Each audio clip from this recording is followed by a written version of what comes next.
예배 시간 이 자리에 나오신 우리 모든 성도님들 하나님 앞에 참된 예배자의 모습으로 서시고 또 우리에게 임하시는 크신 은혜를 충만하게 누리시기를 간절히 축복합니다. 미국에 세금을 걷는 관청이 있습니다. 미국 국세청을 IRS라고 하는데요. 미국 사람들은 경찰보다도 이 IRS를 무서워한다고 합니다. 어느 날 한 시민으로부터 이 IRS에 편지가 도착을 했습니다. 편지의 내용에는 이렇게 적혀 있었다고 합니다. 저는 지난번 세금 보고를 작성할 때 상당한 부분을 사실과 다르게 보고했습니다. 그날 이후 매일 밤 저는 잠을 이루지를 못하고 있습니다. 그래서 추가로 150불을 보내드립니다. 그런데 그 다음 말이 더 흥미롭습니다. 만일 제가 계속해서 잠을 이룰 수 없다면 돈을 더 붙여드리겠습니다. 이 사람은 아직도 정직한 보고를 하지 않은 것처럼 보이죠. 마음에 찔림은 있지만 끝까지 그 찔림을 가지고 사는 모습입니다. 한편 입에 욕이 붙어 있는 한 아이가 있었습니다. 그 아이는 학교 선생님을 좋아하게 되었습니다. 그래서 너무나 선생님이 좋아서 선생님이 무엇이든지 시키는 대로 말씀대로 지키고 싶어 했습니다.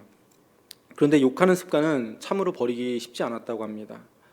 욕이 나오려고 할 때 입을 틀어막아 보았지만 어느새 또 습관처럼 욕이 튀어나와서 결국 선생님한테 들키고 교무실로 불러갔다고 합니다. 욕하면 선생님이 벌 준다고 했지. 열대 맞아라. 뒤로 돌아. 선생님이 회초리로 종아리를 때리시는데 얼마나 아프던지 더 맞을 수가 없어서 선생님 때리지 마세요 하면서 뒤를 돌아봤는데 그런데 순간 바라본 선생님 얼굴이 눈물 범벅이었다라고 하는 거죠. 그러면서 이놈아 내가 너는 믿었다 라면서 온통 눈물을 흘리면서 그 아이를 때리고 있었던 것이죠. 아이는 다시 돌아서서 나머지도 때려달라고 했다고 합니다. 7대를 더 맞았는데 하나도 안 아팠다고 합니다. 그리고 이 아이는 교실로 돌아가서 고개를 숙이고 엉엉 울었다고 합니다. 그리고 결심을 했습니다. 나는 커서 꼭 저 선생님처럼 될 거야. 학생이 욕한 것 때문에 진심으로 슬퍼하면서 우는 선생님의 그 얼굴이 이 아이의 인생을 바꿨다는 것이죠. 그 섬마을 아이가 훗날 크리스천 치유상담연구원 원장이 되신 정태기 목사님이십니다. 사랑하는 여러분, 내가 죄짓고 잘못 살아갈 때마다 내 안에 거룩함이 없어질 때마다 가슴 아파하시며 눈물을 흘리시는 주님의 사랑을 진정으로 우리가 안다면 우리의 삶이 어찌 변하지 않을 수가 있겠습니까? 오늘 설교 제목은 새롭게 하소서입니다. 오늘 말씀을 통해서 우리의 모든 죄악과 죄됨이 주님 앞에서 해결되고 정결케 될 수 있기를 간절히 축복합니다. 오늘 우리가 읽은 시편의 말씀은 다윗의 참회의 기도입니다. 특별히 시편 51편은 간음과 살인의 죄를 지은 이 다윗이 눈물로 써내려간 참회의 기도이죠. 다윗의 이름은 성경에 무려 800번 이상이 나온다고 합니다. 이보다 많은 등장하는 인물도 없을 것이고요. 그래서 사람들은 말하기를 성경의 모든 인물 중에 하나님께서는 특별히 다윗을 사랑하시는 것 아니냐라고 말합니다. 그러나 그는 의인이 아니었죠. 그도 단지 우리와 같은 죄인일 뿐입니다. 다만 회개한 죄인이었습니다. 뜨겁게 눈물로 회개한 사람이었습니다. 세상에는 3가지 종류의 죄가 있다고 합니다. 하나는 죄를 짓는 죄가 있고 다른 하나는 그 죄를 반복하는 죄입니다. 그리고 마지막으로 셋째는 죄를 정당화하며 짓는 죄가 있습니다. 이것은 죄가 아니라고, 이것은 어쩔 수 없는 것이라고 하면서 정당화해 보려고 하는 것이죠. 이렇게 함으로써 더 깊이 죄를 짓는 것입니다. 그러니까 처음에는 모르고 죄를 짓습니다. 그 다음에는 알고 죄를 짓습니다. 그 다음에는 변명하면서 죄를 짓습니다. 이것이 바로 인간이 죄를 짓는 형태입니다. 다윗은 우연히 죄를 지었습니다. 그는 옥상을 걷다가 저편에서 목욕하는 한 여인을 보았어요.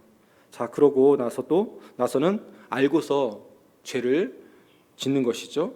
그 여인을 불러내어 여인과 간음을 했습니다. 그리고 그 후에는 그 죄를 은폐하기 위해서 꾀를 내어서 그 남편 우리아를 죽게 만들었습니다. 그리고 나서는 어쩔 수 없는 것이 아니냐 하면서 이 밧세바를 불러다가 자신의 아내로 삼았습니다. 다윗은 처음에는 모르고 우연히 목욕하는 장면을 보았고 눈으로 죄를 지었습니다. 그리고 음욕을 품는 죄를 짓고 여인과 간음하는 죄를 지었습니다. 다음에는 지능적으로 죄를 짓습니다. 그 다음에는 변명하면서 죄를 짓습니다. 한 번 죄를 짓고 난 후에 그는 그 인격과 생각 속에 자리 잡아 있는 그 죄가 그를 계속해서 이끌어 나갑니다. 아무리 대단한 사람이라도 그 앞에서는 속수무책이죠. 그래서 주님께서 우리에게 말씀하셨습니다. 요한복음 8장 34절 말씀입니다. 예수께서 대답하시되 진실로 진실로 너희에게 이르노니 죄를 범하는 자마다 죄의 종이라. 자, 이처럼 죄를 짓는 자, 나는 누구일까요, 여러분? 나는 원래는 의인인데 지금 실수를 하고 있는 것일까요, 여러분? 다윗은 그렇게 말하지 않고요. 여기서 중대한 고백을 하고 있습니다. 시편 51편 5절 말씀입니다. 내가 죄악 중에서 출생하였으며 어머니가 죄 중에서 나를 잉태하였나이다. 내가 죄악 중에 출생하였으며, 이 말은 어머니가 부정한 관계를 맺거나 부모의 죄악 가운데 자기가 태어났다는 말이 아니죠. 그냥 나는 태어날 때부터 죄인이다라는 것입니다. 자신의 죄의 본성을 고백하고 있는 것이죠. 나는 본질적으로 근본적으로 죄인입니다. 그렇게 시인하고 있는 것입니다. 하나님 앞에서 나는 본질적으로 죄인입니다. 기회만 있더라면 이미 수없이 동일한 죄를 지었을 죄인입니다. 이렇게 고백하고 있는 것이죠. 이것이 다윗의 진실이었고 그의 회개였습니다. 우리는 흔히 사과하면서 본래 나는 그런 사람이 아니라고, 그런 사람이 아닌데 그만 깜빡 실수해서 죄를 짓게 되었다라고 말합니다. 우리 아들은 원래 그런 아들이 아닌데 실수를 해서 그와 같이 일을 했다라고 말합니다. 이것은 회개일까요, 여러분? 아니죠. 아직 멀었습니다. 다윗은 내가 실수했다고 말하지 않습니다. 기회가 있다면 나는 죄를 얼마든지 지을 수밖에 없는 본질적인 죄인입니다. 이렇게 말했다는 것이죠. 다윗은 변명하지 않았습니다. 보통 사람들은 회개를 하다가도 자신의 잘못을 남의 탓으로 돌리기 일쑤입니다. 이것은 회개가 아니죠. 보통 사람들은 회개를 하다가 자신의 잘못을 그렇게 남의 탓으로 돌리지만 다윗은 그러지 않았어요. 다윗은 밧세바 때문이라고 말하지 않았습니다. 자신의 죄라고 말합니다. 자신의 죄를 분명히 깨닫는 사람은 다른 누구에게 핑계하지도 않고요. 다른 누구를 정죄하지도 않습니다. 내가 그 여자를 취했고 내가 신복 우리아를 죽게 했으며 나로 인해서 이 나라에 비가 오지 않고 나로 인해서 전쟁에서 패배했고, 이렇게 다윗이 고백하고 있는 것입니다. 그리고 말합니다. 시편 51편 3절 4절 말씀입니다. 물론 나는 내 죄가를 아오니 내 죄가 항상 내 앞에 있나이다. 내가 주께만 범죄하여 주의 목전에 악을 행하였사오니. 여러분, 죄가 항상 내 앞에 있습니다. 여러분, 하나님께서 범죄한 가인을 향해 이렇게 말씀하셨습니다. 창세기 4장 7절 말씀입니다. 죄가 문에 엎드려 있느니라. 죄가 너를 원하나 너는 죄를 다스릴지니라. 이렇게 죄가 항상 엎드려 있습니다. 죄의 충동이 없을 수가 없는 것이죠. 그러나 그것을 통제하지 않으면, 다스리지 않는다면 나는 죄에 걸려서 넘어질 수밖에 없다는 것이죠. 마틴 루터는 말했습니다. 새가 머리 위로 날아가는 것을 어떻게 막을 수 있겠는가? 그러나 그 새가 당신의 머리 위에 둥지를 트는 것을 당신은 막을 수가 있다. 여러분, 죄악된 생각이 나를 스쳐 지나갈 수는 있습니다. 그러나 그 죄가 내 머리에 둥지를 짓고 내 생각을 지배하게 해서는 안 되는 것이죠. 오늘 우리가 기억해야 할 것은 무엇입니까? 우리가 크든 작든 죄를 지을 때마다 하나님 앞에서 죄를 짓는다는 것입니다. 우리는 세상에 어떤 죄를 짓고 용케도 증거가 불충분하여서 풀려날 수 있습니다. 무죄 석방을 받을 수도 있습니다. 그러나 하나님은 유죄 선고를 내리십니다. 온 세상 사람들이 다 옳다고 말해도 나는 주께 범죄했고 주의 목전에서 악을 행하였습니다. 고백할 수밖에 없다는 것이죠. 당시 범죄하던 그 순간 아무도 그를 보지 못했습니다. 그러나 다윗은 하나님의 선지자가 그를 책망했을 때 그는 무릎을 꿇었습니다. 그리고 회개를 합니다. 왕의 채통을 집어 던졌습니다. 여러분, 그런데 이 회개가 참 쉽지가 않습니다. 회개는 어렵습니다. 왜 어렵습니까? 회개가 너무나 힘이 듭니다. 왜냐하면 멀어진 만큼 다시 돌아와야 하기 때문입니다. 죄로 인해 멀리 갔으면 그만큼 많이 돌아와야 합니다. 그래서 힘든 것이죠. 깊이 빠졌으면 빠진 만큼 그만큼 올라와야 합니다. 얼마나 힘든지 모릅니다. 다윗은 내 눈물이 주야로 내 음식이 되었도다 라고 말하고 있고요. 밤마다 그의 눈물이 그의 침상을 띄우고 요를 적시었다라고 말씀하고 있습니다. 그런데 여기서 한번 생각해 보겠습니다. 사랑하는 여러분, 다윗이 이 죄 때문에 망하게 될까요, 여러분? 이 죄로 인해서 그는 멸망하게 될까요? 그렇지 않습니다. 그는 멸망하지 않습니다. 우리들도 마찬가지죠. 우리도 우리의 죄로 인해서 멸망하게 될까요? 우리가 우리의 죄 때문에 멸망하는 것 같지만 사실 그것은 죄 때문이 아니죠. 죄를 회개하지 않아서입니다. 사랑하는 여러분, 하나님은 우리에게 회개의 기회를 주십니다. 실제로 우리가 망하게 되는 것은 우리가 회개를 하지 않기 때문입니다. 예수님께서 이 땅에 오셔서 외치신 그 첫 번째 말씀도 우리에게 주신 회개의 말씀이셨죠. 회개하라, 천국이 가까이 왔느니라. 그러나 회개하지 아니함으로 천국에 들어가지를 못합니다. 여러분, 분명히 말씀드립니다. 죄 때문이 아니라 우리가 회개하지 않아서 우리는 망하게 됩니다. 여러분, 죄의 고백은 이미 나를 의롭게 하는 과정입니다.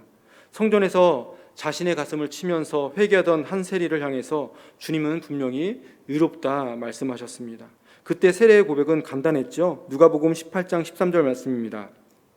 세리는 멀리 서서 감히 눈을 들어 하늘을 쳐다보지도 못하고 다만 가슴을 치며 이르되 하나님이여 불쌍히 여기소서 나는 죄인으로소이다 하였느니라. 바로 이 고백이 시편 51편 다윗의 고백입니다. 오늘 다윗은 이 세 가지의 기도를 드리고 있어요. 첫 번째, 죄의 용서를 구하고 있습니다. 시편 51편 7절 9절 말씀입니다. 우슬초로 나를 정결하게 하소서. 내가 정하리이다. 나의 죄를 씻어주소서. 내가 눈보다 희리이다. 주의 얼굴을 내 죄에서 돌이키시고 내 모든 죄악을 지워주소서. 정결하게 하소서, 씻어주소서, 지워주소서. 다윗은 우슬초로 자신의 죄를 씻어달라고 간구하고 있습니다. 마치 지우개로 자신의 죄를 깨끗하게 지우는 것처럼 지워달라고 구하고 있어요. 그리고 둘째로는 성결해지기를 기도하고 있습니다.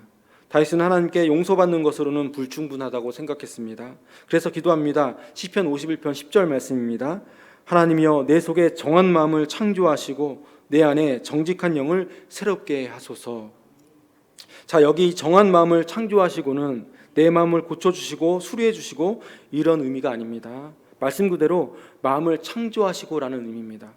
내 안을 살펴보니 정한 마음이 없습니다. 깨끗한 구석이 하나도 없습니다. 그러니 내 안에 정한 마음을 창조해 주십시오. 기도하고 있는 것이죠. 사랑하는 여러분, 하나님은 창조의 하나님이십니다. 나를 새롭게 하실 수 있는 분이시죠. 나를 완전히 다시 태어나게 하십니다. 사도 바울은 외쳤습니다. 이 말씀을 우리 함께 읽어볼까요? 고린도후서 5장 17절 말씀입니다. 그런즉 누구든지 그리스도 안에 있으면 새로운 피조물이라 이전 것은 지나갔으니 보라 새 것이 되었도다. 정한 마음을 창조해 주시기를 기도하는 이 다윗은 이어서 내 안에 정직한 영을 새롭게 하옵소서 간구하죠. 자, 다윗은 참으로 정직한 소년 아니었습니까? 정직한 그를 하나님은 끔찍하게 사랑해 주셨습니다. 그러므로 다윗은 무서운 것이 없었죠. 다윗은 담대했고 그의 마음은 언제나 평안했습니다. 그가 거인 골리앗을 향해 외친 말이 이것이었죠. 사무엘상 17장 45절 말씀. 다윗이 블레셋 사람에게 이르되 너는 칼과 창과 단창으로 내게 나아오거니와 나는 만군의 여호와의 이름 곧 내가 모욕하는 이스라엘 군대의 하나님의 이름으로 내게 나아가노라. 이 담대한 용기가 어디서 왔습니까, 여러분? 그의 정직한 신앙에서 나오고 있다는 것입니다. 그런데 그렇게 정직했던 그가 그런데 왕이 되어서 못된 말을 하고 못된 행동을 합니다. 소년 시절에 그 하나님을 향한 정직한 정직함은 사라지고 그 열정은 사라지고 없다는 것이죠.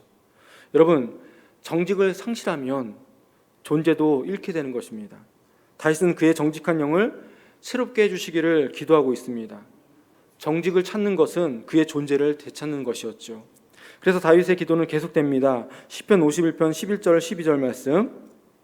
나를 주 앞에서 쫓아내지 마시고 주의 성령을 내게서 거두지 마소서. 주의 구원의 즐거움을 내게 회복시켜 주시고. 이렇게 다윗은 두 가지를 기도하고 있습니다. 하나는 계속적인 성령의 거하심입니다. 다윗은 주님의 성령이 그 자신의 마음에 거하시기를 기도하고 있어요.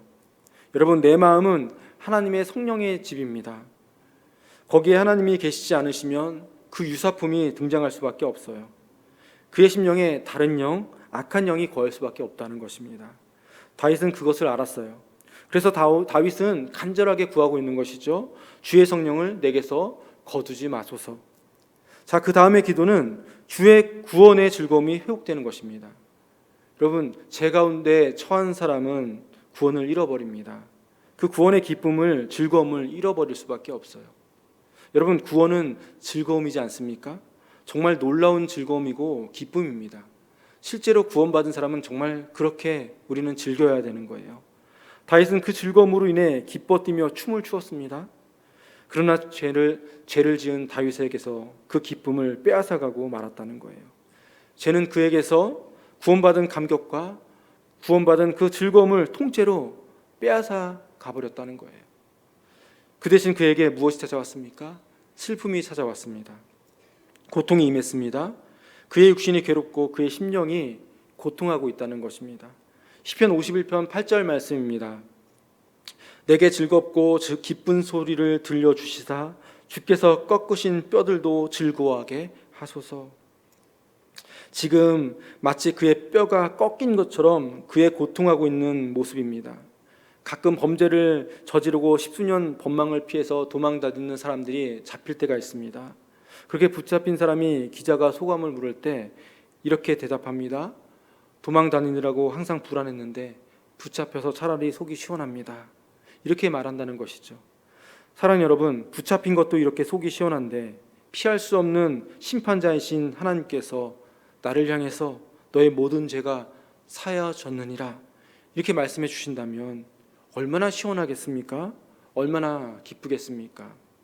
이 죄의 문제가 해결되지 않는 영혼은 캄캄한 지하 감옥보다도 더 깊은 감옥에 갇혀 있는 것과 같습니다. 죄의 문제가 해결되지 않는 한 그 영혼은 절대로 자유롭지 못합니다. 어디로 도망을 가도 평안할 수가 없습니다. 어리석게도 이렇게 하면 행복할까 생각하면서 사람들은 죄를 짓기도 하지만 그러나 그 죄가 해결되지 않고서는 절대로 행복할 수가 없다는 것이죠. 마지막 세 번째로 다윗은 헌신의 기도를 올리고 있습니다. 시편 51편 12절에서 14절 말씀입니다. 자원하는 심령을 주사 나를 붙드소서. 그리하면 내가 범죄자에게 주의 도를 가르치리니 죄인들이 주께 돌아오리이다. 내 혀가 주의 의를 높이 노래하리이다. 자, 다윗은 지금 자원하는 심령을 주시기를 구하고 있습니다. 다윗은 자원하는 심령이 하나님의 선물인 것을 깨닫고 있는 것이죠. 그것은 그의 의지로 되지 아니하고 그의 마음으로 되지 않는다는 것을 알았습니다. 그래서 그는 하나님께 구하는 것이죠. 하나님이여 자원하는 심령을 주시고 나를 붙들어 주시옵소서. 우리가 지금 하고 있는 그 일을 여러분은 어떤 마음으로 행하고 계십니까? 이 마음이 대단히 중요한 것입니다. 여러분 억지로 하고 계십니까? 아니면 자원하는 마음으로 하고 계십니까? 숨지는 날까지 선교사로 일생을 살아가신 분이 있습니다. 데이빗 리빙스턴이라는 분이 계신데 그분은 평생을 하나님께 헌신했습니다. 사람들은 그의 노고를 치하하면서 그를 높여 세웠습니다. 그때 이 리빙스턴은 한산코 사양하면서 이처럼 말했습니다. 저는 결코 한순간도 헌신해 본 적이 없습니다. 제 삶은 헌신이라기보다 오히려 특권을 누리며 살아온 순간들이었습니다. 여러분, 이 선교사님의 특권이란 말이 이해가 되시겠습니까? 여러분, 자녀를 키우는 것 힘들지 모르지만 자녀를 낳아서 키우는 것 그것은 특권입니다. 사람들을 위해서 봉사하는 것 그것도 놀라운 특권입니다. 하나님께서 기회를 주시고 건강을 주시고 우리에게 능력을 주셨기 때문에 내게 이 순간 이 한때를 이것들을 우리가 해낼 수 있는 것이죠. 이 모든 것이 나의 영광이고 나의 특권인 것입니다. 어느 마을에 성전을 짓기 위해서 채석장에서 일하는 사람들이 있었습니다. 돌을 다듬고 있는 일꾼들에게 어느 사람이 문득 물었습니다. 지금 무엇을 하고 계십니까? 그때 그가 말합니다. 보면 모릅니까? 돌을 다듬고 있지 않소. 또 한 사람에게 물었습니까? 지금 무엇을 하고 계십니까? 보면 모릅니까? 목구멍이 포동청이라고 돈을 벌어 먹고 사느라고 이 고생하고 있습니다. 다시 옆에 있는 사람에게 물었습니다. 지금 무엇을 하고 있습니까? 저요? 저는 지금 하나님의 성전을 지어 올리고 있습니다. 분명 똑같은 일을 하고 있습니다. 그러나 그 대답이 하늘과 땅 차이라는 것이죠. 무슨 일을 하느냐, 그것은 중요하지 않습니다. 어떤 마음으로 하느냐, 그것이 중요한 것이라는 것이죠. 사랑하는 여러분, 여러분이 지금 하고 있는 일이 무엇입니까? 그 일의 의미와 그 일의 가치를 알고 계십니까? 하나님께서 맡기신 일을 행하는 기쁨과 감사가 여러분에게 있습니까? 내가 섬기는 일의 의미를 알고 또 가치를 알고 그 일을 특권으로 알고 우리가 영광으로 알 때 내가 하는 그 일에 분명히 열매가 있게 될 줄 믿습니다. 다윗은 말합니다. 자원하는 심령을 주사 나를 붙들어 주세요. 그리하면 내가 범죄자들에게 주의 도를 가르치겠습니다. 그 뒤 주께로 돌아올 것입니다. 자원하는 심령이어야 내가 하는 일에 선한 열매가 있을 수 있다는 것이죠. 여러분, 자녀를 키우는 것도 주님의 교회를 섬기는 것도 여러분의 기쁨이고 특권이 되시기를 바랍니다. 오늘 다윗의 기도는 죄의 고백으로 의롭게 되고 거룩하게 되며 하나님께 헌신하게 되는 그 전 과정을 보여주고 있습니다. 그리고 오늘 다윗은 깊은 회개의 기도를 올려드리고 있습니다.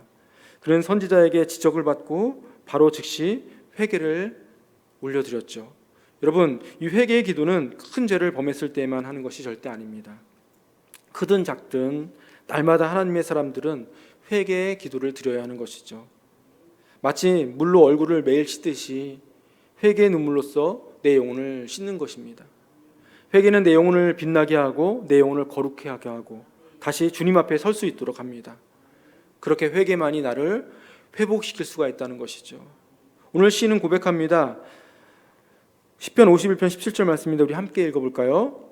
하나님께서 구하시는 제사는 상한 심령이라 하나님이여 상하고 통회하는 마음을 주께서 멸시하지 아니하시리이다. 하나님께 원하시는 제사는 잘 차려입고 나와서 드리는 제사가 아니라 우리의 상한 심령이라 말씀하고 있는 것이죠. 하나님께서 기뻐하시는 제사는 순양과 숫으로 올리는 제사가 아니라 나의 상한 마음, 깨어진 마음을 그대로 가지고 나오는 것입니다. 깨어져 있는 나, 절망하는 나 자신, 주님께 드릴 것 없는 있는 그 모습 그대로 주님께로 진솔하게 나오는 것입니다. 하나님이 원하시는 것은 높고 고결한 것이 아니라 나의 상한 심령, 인간이 어쩌지 못하는 죄악된 본성, 이것들을 가지고 나오기를 원하는 것이죠. 오늘 이 시간에도 주님 앞에 여러분 자신을 주님 앞에 그대로 올려드리시기를 간절히 바랍니다. 우리의 어떤 높고 고매한 그 어떤 것으로도 구원의 조건이 되지는 못합니다. 하지만 주님, 이 죄인 여기 왔습니다. 골몇 번 죽어 마땅하지만 주님, 이 모습 그대로 찾아왔습니다. 내게는 선한 것이 하나도 없습니다. 주님, 불쌍히 여겨 주시옵소서.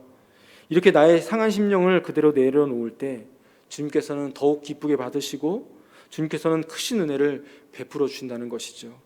성경은 말씀합니다. 요한일서 1장 9절입니다. 만일 우리가 우리 죄를 자백하면 그는 미쁘시고 의로우사 우리 죄를 사하시며 우리를 모든 불의에서 깨끗하게 하실 것이요.